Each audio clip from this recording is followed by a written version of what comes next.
La découverte d'un groupe ou d'un chanteur, c'est maintenant avec Erwan. Bonsoir Kali. Bonsoir. Kali, encore une fois, t'as enflammé la scène, comme à l'accoutumée on dira. Mais ce soir c'est un petit peu spécial parce que tu es au Déferlante et surtout, qui plus est, tu es chez toi, tu es dans le Val-Espire.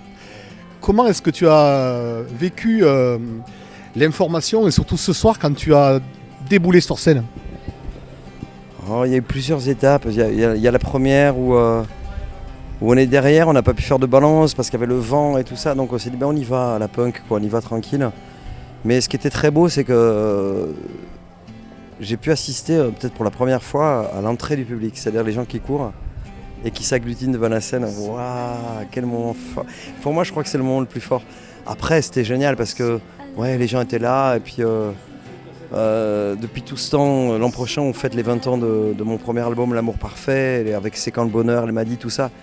Et on fêtera ça, évidemment, mais là, on y est, quoi. Et puis, en tant que parrain, ouvrir et dire bonsoir, on déclare ouvert les Déferlantes, c'est merveilleux, quoi. Ouais. Après tant d'années de scène, on a toujours cette petite boule au ventre juste avant de rentrer sur scène, ce frisson qui te prend. Ouais. Je me suis promis de jamais me mentir. C'est le jour où je l'ai plus, c'est qu'il y a autre chose qui se passe. Et je l'ai toujours, j'ai toujours ce truc de me dire mais qu'est-ce que tu fais là 5 minutes avant, mais qu'est-ce que tu fais là Bruno, c'est pas possible, non. Et oui, t'y vas. Et après, 5 minutes avant, je veux donner ma place à tout le monde et 5 minutes après, je ne la donnerai à personne. Ouais. Alors Bruno, je vais te faire un petit retour en arrière. Je vais partir en 90.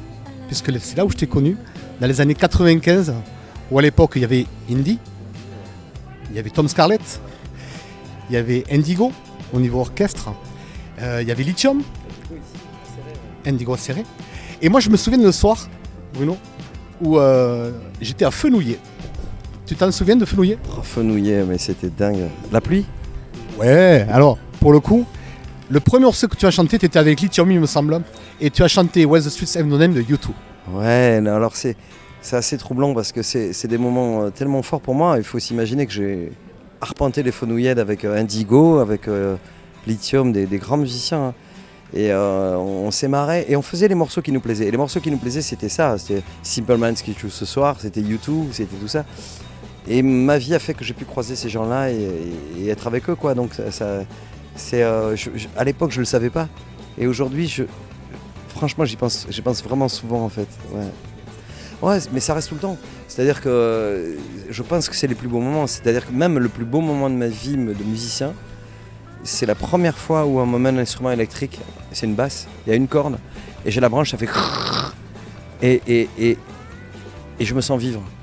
Et après, évidemment, j'ai appris la musique après, mais ce moment-là reste pour moi le plus grand moment. Ouais. 2003, L'amour parfait, 550 000 albums vendus. Qu'est-ce qui se passe dans la tête à ce moment-là? Je sais pas trop ce qui se passe dans la vie surtout, c'est-à-dire que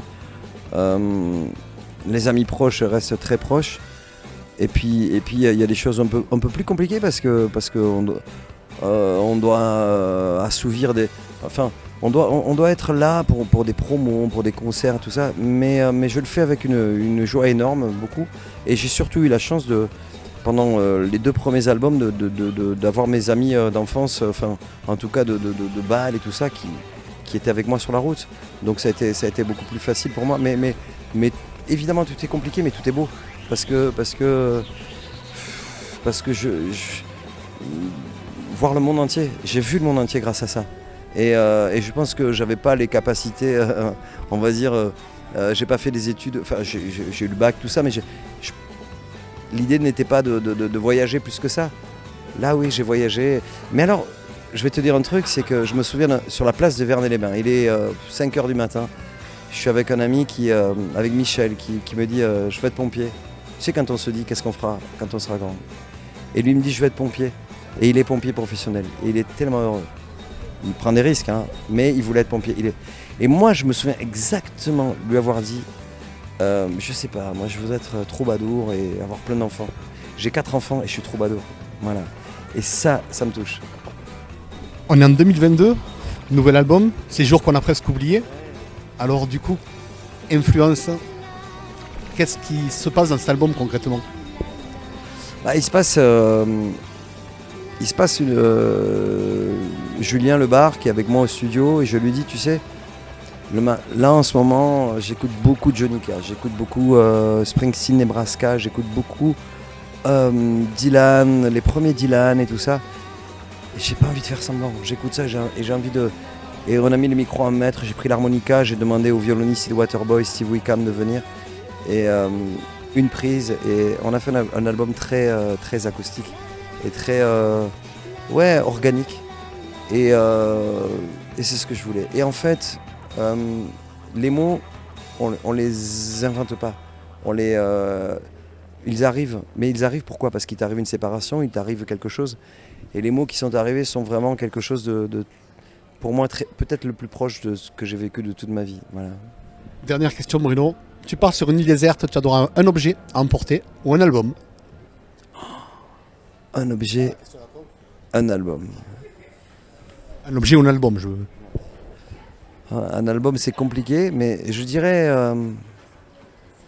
que je prends le bouclier de Brennus de 2009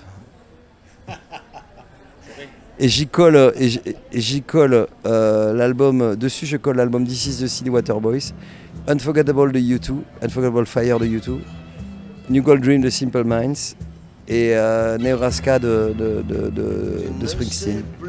Et puis voilà. Bruno, merci pour ta bienveillance, merci pour le frisson que tu amènes. Du coup, là, on est sur Radio Val-Espire, donc à tout le Val-Espire et bien au-delà.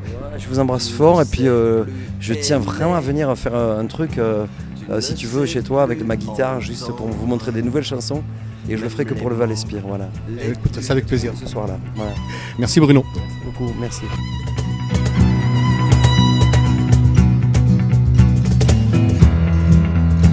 Tu as les yeux par terre, tu erres n'importe où.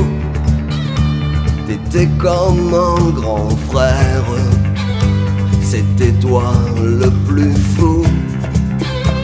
T'étais comme la rivière et la mer tout au bout.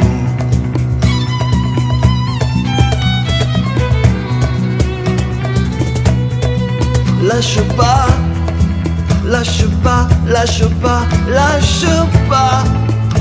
Moi je suis rien sans toi. Je t'en supplie, lâche pas. T'étais comme un grand frère pour nous, pour nous, pour nous. T'étais comme la rivière et la mer tout au bout. Lâche pas, lâche pas, lâche pas, lâche pas. C'est toi qu'on veut tout suivre, qu'on suivra jusqu'au bout. T'étais comme un grand frère pour nous, pour nous, pour nous. T'étais comme la rivière et la mer tout au bout. Lâche pas, lâche pas, lâche pas, lâche pas. Et si je dois prier, juste une